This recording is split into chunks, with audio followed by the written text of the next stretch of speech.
हेतुभक्तिरचना प्रोद्भूत पद्योन्मयीं तन्नारायण भक्तवृन्द हृदयोद्भूषा कलासाहितीं नित्योन्मुक्तिलसत् प्रकाम भगवद्भक्ताशयोन्मोदिनीं वाणीमेव ददत् विभातु हृदि मे भक्ताख्य नारायण वाणीमेव ददत् विभातु हृदि मे भक्ताख्य नारायण.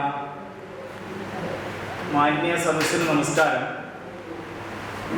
ഇവിടെ സന്നിഹിതരായ എൻ്റെ 3 ഗുരുക്കന്മാർ, ഒന്ന് മേലേടത്ത് കേശവൻ മാഷ്, പ്രൊഫസർ PC മുരളീമാധവൻ മാഷ്, പ്രൊഫസർ EM രാജൻ മാഷ്. 4ാമത്തെ ഗുരുവിനെ കുറിച്ചിട്ടാണ് ഞാനിപ്പോൾ ചൊല്ലിയ പദ്യം. അതുപോലെ ഈ വേദിയിൽ അധ്യക്ഷത വഹിക്കുന്ന ശ്രീ ശങ്കരാചാര്യ യൂണിവേഴ്സിറ്റിയിലെ മുൻ vice chancellor professor MV Narayanan sir, പ്രഗത്ഭ കവിയായ അരിയന്നൂർ ഉണ്ണികൃഷ്ണൻ സാർ, ഈ നാരായണീയം വൃത്താനുവൃത്തം ചെയ്ത ചന്ദ്രേട്ടൻ MKC മേക്കാട് എന്ന ചന്ദ്രേട്ടൻ, പുറമെ ഇവിടെ സന്നിഹിതരായ എനിക്ക് ഗുരുകൽപ്പനായ AM ത്രിവിക്രമൻ സാർ, എൻ്റെ തന്നെ ജ്യേഷ്ഠനായ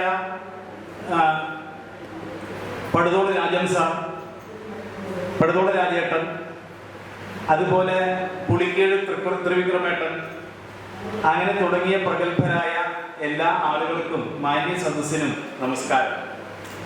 2 മാസം മുമ്പാണ് ഇത് പുസ്തകം ടൈപ്പ് ചെയ്യാൻ പോയത്. അപ്പൊ ആ സമയത്ത് തന്നെ എന്നോട് ചന്ദ്രേട്ടൻ സൂചിപ്പിച്ചിരുന്നു ഒരു അവതാരിക എഴുതണം.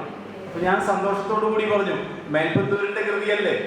അപ്പൊ മേൽപ്പത്തൂരാണ് ഇപ്പോഴെന്റെ ഗുരുനാഥൻ. ഞാൻ പഠിച്ചുകൊണ്ടിരിക്കുകയാണ് പല വിഷയങ്ങളും, അതുകൊണ്ടാണ് പറയുന്നത്. എന്നേക്കാൾ 410 കൊല്ലം മുമ്പ് ജനിച്ച ഒരാളാണ് മേൽപ്പത്തൂർ നാരായണ ഭട്ടതിരി. അദ്ദേഹമാണ് ഇപ്പോ ഗുരു. അപ്പോ ഇവിടെ സ്മരിച്ച 3 പേര് എന്നെ നേരിട്ട് പഠിപ്പിച്ചവരാ. മേലെടുത്ത കേശവൻ മാഷും മുരളീമാധവൻ മാഷും രാജൻ മാഷും. ഇത് നേരിട്ടല്ലാതെ ഇപ്പൊ പഠിച്ചുകൊണ്ടിരിക്കുന്ന ആളാണ്.